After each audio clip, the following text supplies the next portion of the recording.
ચલો બસ સવાલ કયો છે જુઓ. વરસાદથી બચવા કયા પાંદડાનો ઉપયોગ કરશો? માને વરસાદથી બચવા આપણે કયા પાંદડાનો ઉપયોગ કરીએ એ. બરાબર. ચલો પહેલું શું છે? આંબો. આંબો માને કેરીનું ઝાડ. પછી બી કમળ. સી લીમડો. ડી શું છે? કેળ. એને કેળાના ઝાડને કેળ કહેવાય. શું કહેવાય? કેળ. તો ચલો બતાવો, વરસાદથી બચવા કયા પાંદડાનો ઉપયોગ કરશો? આંબો, કમળ, લીમડો કે કેળ? એ બી સી ડી. ઓકે બસ. કેટલાને એ લાગે છે? આંગળી ઊંચી કરો. આંબો એક ફેજાનને. ઓકે. બી કમળ. કમળ ખબર છે? કેમ કમળ નહીં? એ તો પાણીની અંદર થાય. બહુ સરસ. ચલો સી લીમડો. લીમડાના પત્તાનો ઉપયોગ થઈ શકશે? લીમડાનું પત્તું જોયું? કેટલાને લાગે લીમડો? ઓકે, 2-4 જણને. અને ડી કેળ. કેળ માને કેળા. તો કેળાને વધારે લાગે છે. કેમ ભાઈ? કેળાને શું કરવા? બહુ સરસ. केले का पत्ता बड़ा होता है. લીમડાનું પત્તું બેટા મેં હમણાં તો દોરીને બતાવ્યું. અર્સલાન, આટલું નાનું હોય લીમડાનું પત્તું. અને એ પણ પેલા મેં પહેલો જ સવાલ બતાવ્યો તો કરવતવાળો.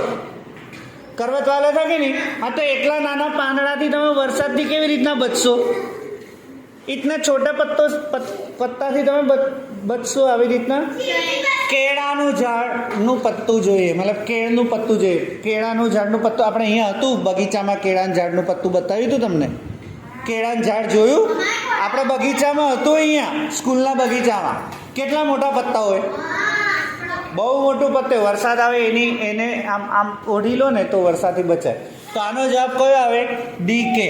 તો 6 માં કોની ઉપર ગોળ કરવાનું? 6 માં ડી. તો આ 6 નંબરમાં એ બી સી ને ડી.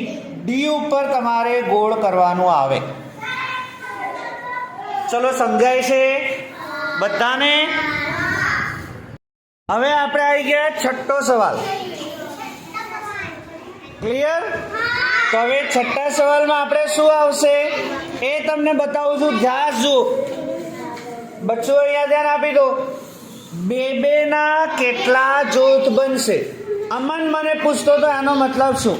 જૂથ બનાવવું મતલબ કે ગ્રુપ પાડવું. બે ના જૂથ બનાવવા છે. બે ના મતલબ અહીંયા જો ખાસ માનો કે તમે 1 2 તો જો આ એક ગ્રુપ બન્યું કહેવાય. આ એક જૂથ બન્યું કહેવાય. અહીંયા 2 કરીએ 1 2 તો આ બીજું જૂથ બન્યું કહેવાય. આપણે કેટલાના જૂથ બનાવવાના છે? 2 ના. અહીંયા લખેલું જ છે 2 ના કેટલા જૂથ બનશે? તો આપણે 2 ના જૂથ બનાવવાનું છે. અલીજા ત્યાં લીટા નહીં કર બેટા. તો આ એક જૂથ, 2 જૂથ. અહીંયા જો આ ત્રીજું જૂથ બન્યું. સાચું કે ખોટું? હવે તમે વિચારો, અહીંયા 1 છે તો 1 નું જૂથ બને? ના બને. તો એને છોડી દેવાનું. બરાબર કે નહીં? ચલો હવે નીચેની લીટીમાં આપણે 2 ના જૂથ બનાવવાના છે. તો નીચેની લીટીમાં શું થશે? 1 2. તો આ 2 નું એક જૂથ બની ગયું. સમજાય છે થોડું કે નહીં ખબર પડતી? થોડું સમજાય છે? ચલો પછી અહીંયા આ 2 નું એક જૂથ બનશે. ક્લિયર? ચલો આવી રીતે આ 2 નું એક જૂથ બનશે. હવે એક છૂટી ગયું. પણ એમાં જો એક છૂટેલું અહીંયા છે, એક અહીંયા છે. તો આ 2 ભેગા થઈને 2 નું એક જૂથ બનાવી દે કે ના બનાવી દે? બની ગયું કે નહીં? હા. તો હવે તમે જ વિચારો, આવો કોઈ દાખલો આવે ને એવું લખ્યું હોય કે 3 ના જૂથ બનાવો, 5 ના જૂથ બનાવો, તો આવડી જવું જોઈએ. આપણે અહીંયા 2 ના જૂથ વાળું લીધું. તો હવે ફરીવાર સવાલ વાંચો. કાજીભાઈ ફરીવાર સવાલ વાંચો. 2 ના કેટલા જૂથ બનશે? તો કેટલા જૂથ બને આપણે ગણીએ. 1 2 3 4 5 6 7. તો હવે એમાં 5 છે, બીમાં 6, સીમાં 7, ડીમાં 8. શું લાગે છે? કયો જવાબ લાગે છે? તો નીચે 6 નંબરમાં ચેક કરો જાતે. ચલો, જ્યાં સી છે એની ઉપર ગોળ ટપકું થયેલું હોવું જોઈએ.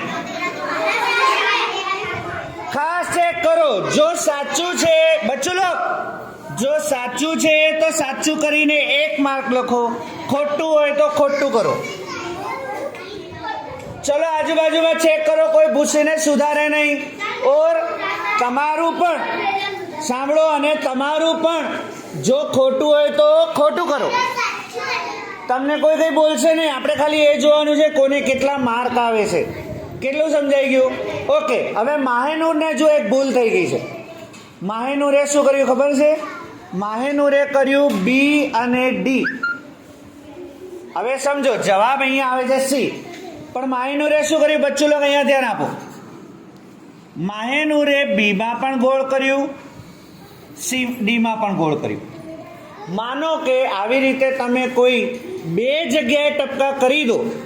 અહીંયા ચલો ડીમાં ગોળ કર્યું છે, પણ આપણે માનો કે સી જવાબ સાચો છે, સીમાં કર્યું હોય તો આને સાચું ન અપાય. તો તમે જો એક જવાબમાં 2 જગ્યાએ ટપકા કરી દો તો ભલે એ જવાબ સાચો હોય તો પણ એ ખોટું જ કહેવાય. યાની આનો મતલબ એ થયો કે એક જવાબમાં એક જ ટપકું કરવાનું એ બી સી ડીમાં. જો તમે 2માં ટપકા કરી દીધા તો એક ટપકું સાચું હોય તો પણ એનો માર્ક મળે નહીં.